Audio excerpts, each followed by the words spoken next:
Volunteers help residents clean up after an unusually high tide causes flooding in Sungai Lima, Malaysia.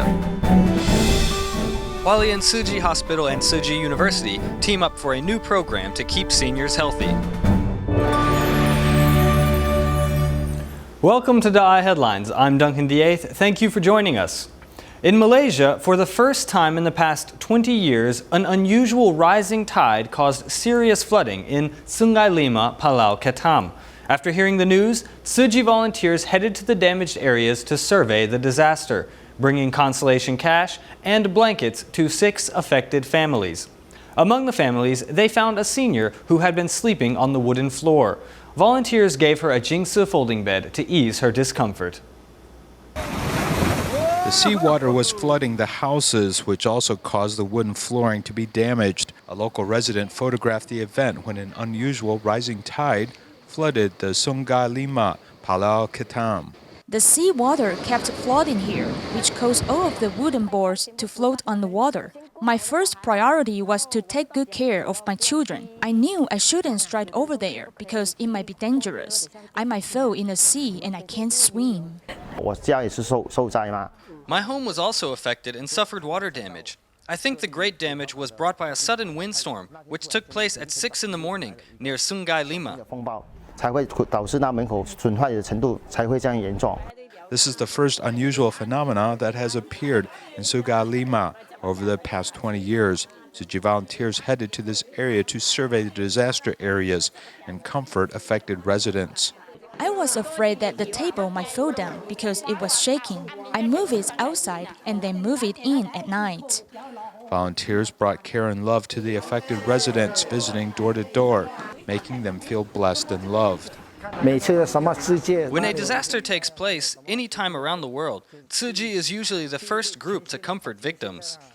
Volunteers discovered a solitary senior curled up in the corner of her house on their way to bring consolation cash and blankets to the affected families.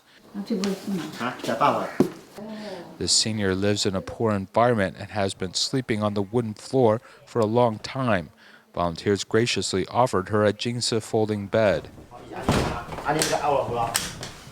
Apart from bringing the jingsi folding bed to the senior so that she no longer needs to sleep on the floor, volunteers also gave her love and hope.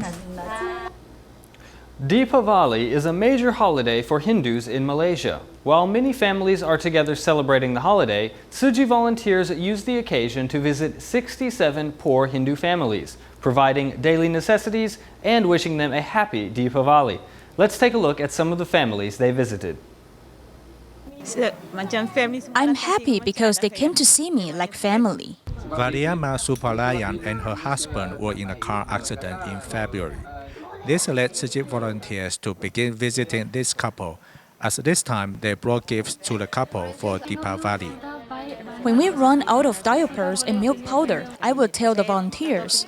And when we go to the hospital for treatment, the volunteers also come to help us. We are grateful that the volunteers have helped us so much. She has become more open to others, so when she sees us coming, she's happy too.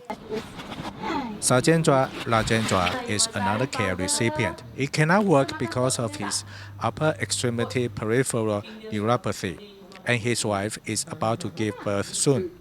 All this pressure is too much for him to bear. We haven't celebrated it for 2 years, but now you've come to help me. I feel quite relieved. Otherwise, I wouldn't know what to do. Tzu volunteers visited 67 Hindu families to bring them goods before the Deepavali festival, helping all of them celebrate it with joy. In the United States, prolonged rainfall in southern parts of Louisiana resulted in catastrophic flooding in August, with Baton Rouge being the most severely flooded. Though many policemen's homes were also damaged by the floods, they were still dispatched to look after others. In the aftermath of the disaster, Tzu volunteers in the United States went to Baton Rouge to distribute cash cards and show the officers some love and care.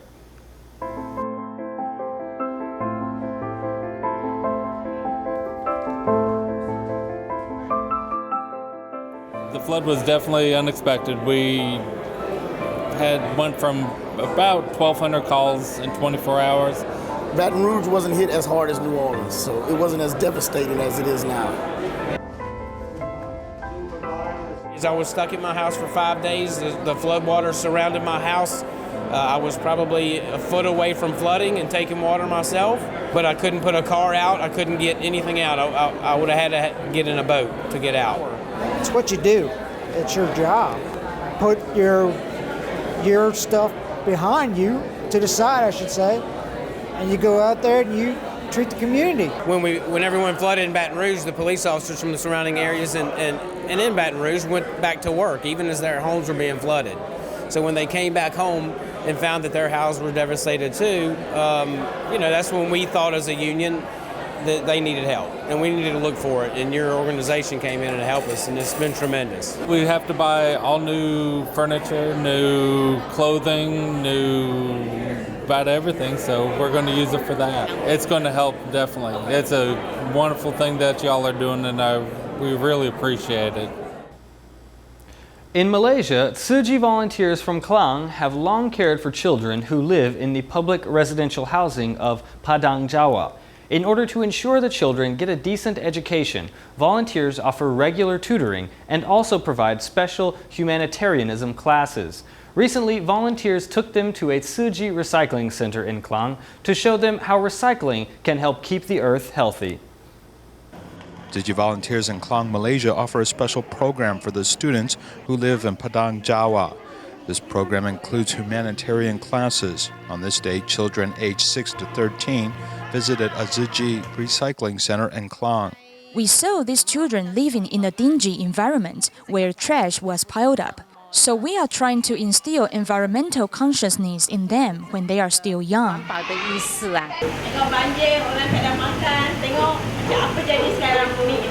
Volunteers are eagerly explaining to the students how to sort recyclables.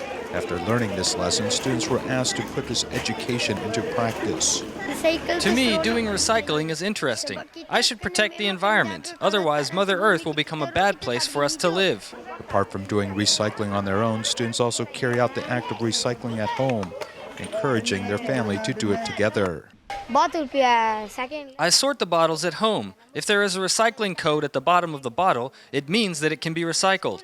I always share with my mom this knowledge of recycling, such as telling her that some bottles or plastics can be recycled. Instilling environmental consciousness in these children when they are still young helps to inspire them to protect the environment and safeguard Mother Earth. Taiwan strives to improve its renewable energy production by making large investments in solar energy. By 2030, Taiwan hopes its capacity to produce solar energy will reach 8,700 megawatts. The Executive Yuan has announced annual plans to create 500 megawatts of solar power production, along with plans to decommission a nuclear power plant in the next 6 years. However, after a number of disputes involving solar power in agricultural areas, the available area to install solar panels has shrunk. Municipal governments are now hoping to use rooftops, salt flats, and subsistence areas for this purpose. In our next report, we'll look at some of the issues surrounding the placement and development of solar panel installations. Penghu is known for blue skies and white beaches, and in August the sun can become quite hot. Many people here have solar panels installed on the roof, with this bed and breakfast being no exception.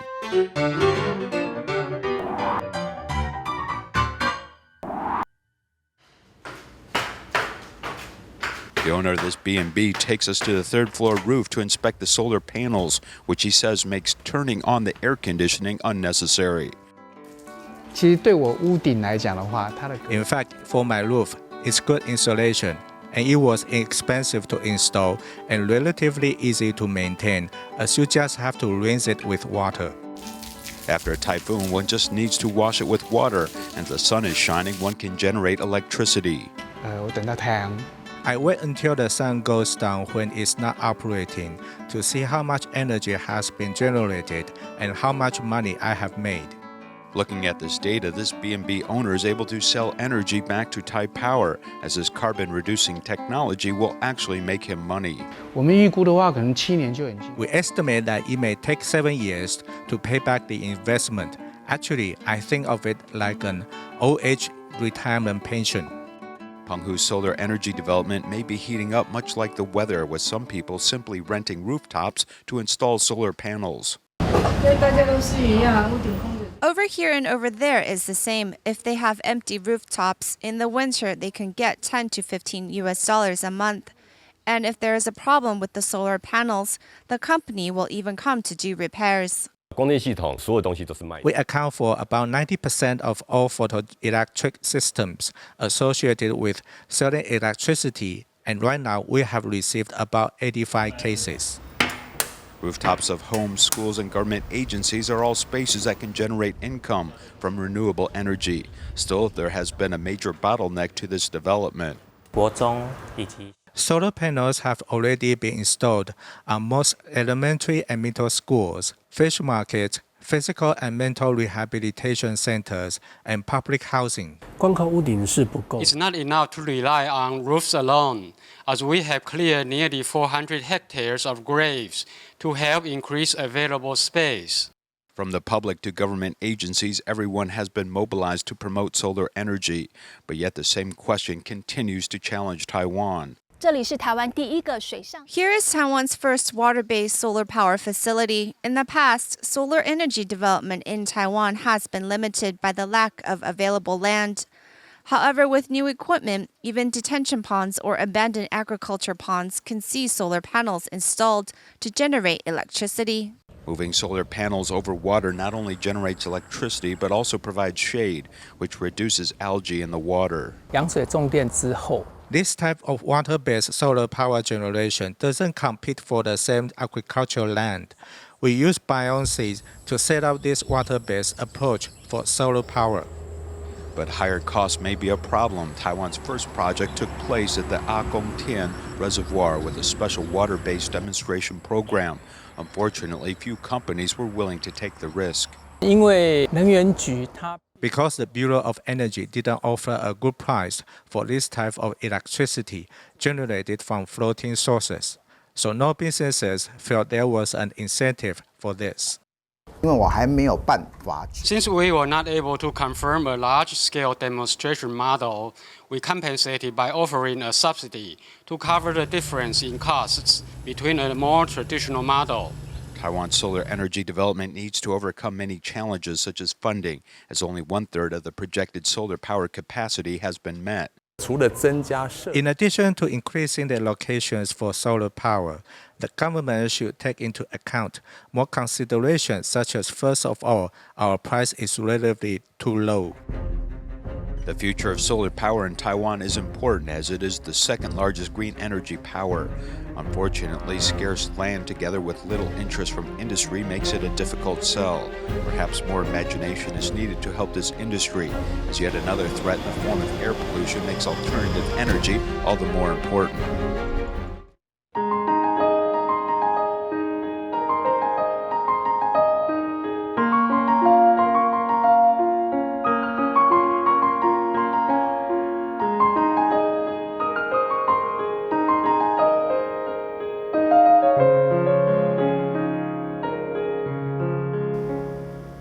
Hualien Tzu Hospital and Tzu University jointly created the Connect program to record the movements of the elderly. Through a series of interactive games, they can determine if the elderly are healthy or not.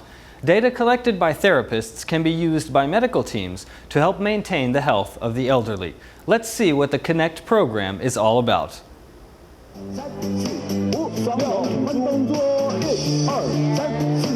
This isn't an ordinary exercise, but a Kinect system jointly developed by Hualien慈济Hospital and慈济University.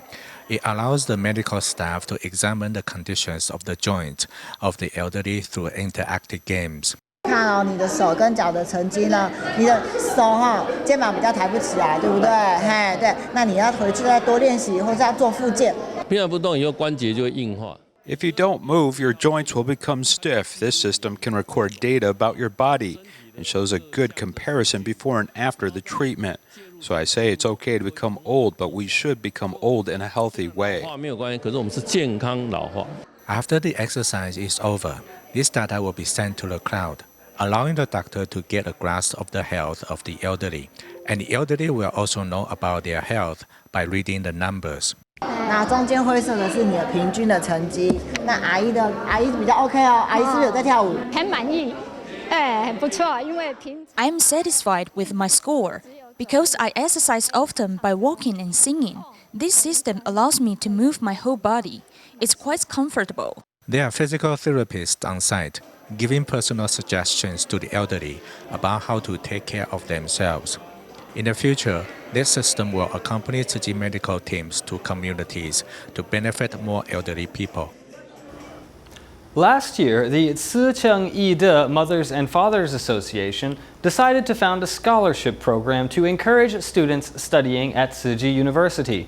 This year, they announced their first award recipient, Liu Zhengde, who has been a hardworking student at Tzu University for 7 years and is now a PhD candidate at the university's Institute of Medical Sciences. He is a hardworking student who is committed to his research. We must learn to accept failure. The goal is to be strong, but there are times you can't be. It was thanks to this lesson of Professor Peng Zhiwen that one student, Liu Zhengde, at Tzu University followed his passion to study medicine for 7 years, from bachelor's to PhD. Liu Zhengde has even had 5 studies published in medical journals. It's easy to ask about things you don't know, but when it's something that their teacher never taught them, it can take a long time. Usually after the 2nd year, they know what it is they want to study. Then they motivate themselves to do the research. Living the hard life of a graduate student has not discouraged Liu Zhengde. He is still enthusiastic about his research and discusses the EB virus with an air of confidence and professionalism. As part of our research, we're hoping to develop a medicine from egg whites that will reach the womb to inhibit the growth of tumor cells. This way you can stop the appearance of cancer before it starts. In recognition of his hard work and enthusiasm, Liu Zhengde was the first recipient of the Mingbun Scholarship Award. The award was founded by the Tzu Mothers and Fathers Association in order to encourage young scholars to carry on important scientific research. Miaoli's Holong Junior High School's baseball team was formed 5 years ago, with many of the players of the team coming from disadvantaged families. The team treats all the players as part of a family that grows and learns together. However, a lack of resources not only means their baseball equipment is quite old, but even visiting the campus, one finds that many of the classrooms aren't certified as being safe. Many of the school buildings are made from sea sand and are actually quite dangerous. For this reason, the Tzu Foundation has vowed to rebuild some 33 classrooms so that students no longer have to study in such unsafe conditions.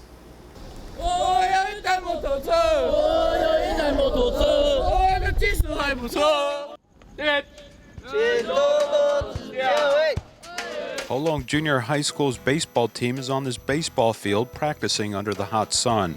They sweat profusely, and even a short period of heavy rain doesn't stop the team from practicing. In fact, we lack everything, but the most important thing is heart, which these baseball players need. On New Year's Day, there was hell on the ground, and we were in Zhunan area, and we still practiced. While the weather is something that these players can overcome, what is more troubling is their lack of funds. Protective gears need to be maintained after use, or it will look like this batting helmet, which we continue to use.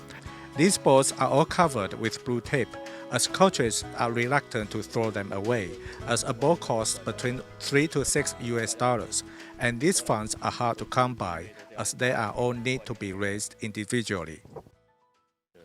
I think using poor equipment such as defective baseballs is not a problem. What's a bigger problem is if you aren't happy when you play baseball. After being introduced to baseball, I think that everything is possible if you work hard. I put a lot of sweat into baseball. After being established for just 5 years, the team has entered the national finals on 4 different occasions. Many of the players come from single-parent families or were raised by their grandparents or even children of new immigrants. While the coach gives them confidence, the school lacks resources such as classrooms for clubs or activities. Other classrooms aren't certified as being safe, leaving many students unwilling to attend class in these dangerous buildings. 感觉好像好像地震过后的那个。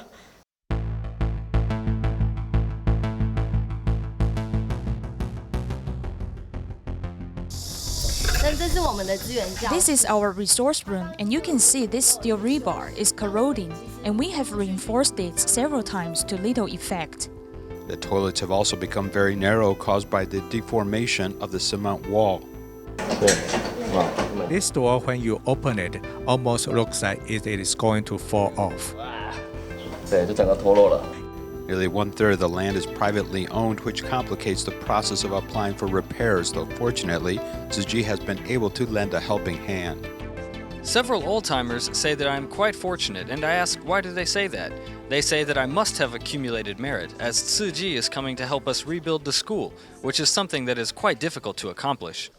Old classrooms which were not deemed dangerous were repainted, with students being able to attend classes for the time being, though a longer-term plan is needed.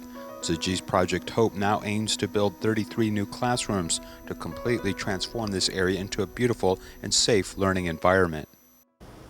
Lin Mei-chun has been an active volunteer at community centers in Kaohsiung for the last 17 years. After her own difficult experiences as a mother who hit her children out of anger, she eventually became a volunteer, and an entire new world opened up to her. Now she is giving back to society by spreading positivity and love to seniors in her community. Let's meet this hardworking volunteer. These 50 seniors are happily participating in exercise activities led by teacher Lin Mei-chun. After classes are over, the teacher also gives some lessons to local volunteers on how to manage activities. If they can sing, then have them sing. If they can't sing, just have them say a single part. It will be cute.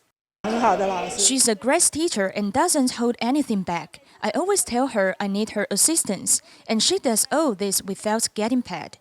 In the past year or so, Lin, with her 17 years of community volunteering experience, has helped establish 9 different community centers in Kaohsiung. However, despite her loving, selfless character today, 20 years ago, she often hit her children out of anger. A few years ago, my son was telling me that he remembers when I beaten him really badly. When I heard him say that, I was quite heartbroken. Although her son may have forgotten, Miss Lin still can't forgive herself. Miss Lin's father died when she was young, so she had to work to help her mother make ends meet. Dedicated to her family, she never had the time for introspection and never realized the meaning of life. A group of housewives are helping clean up the community. Giving can bring such happiness.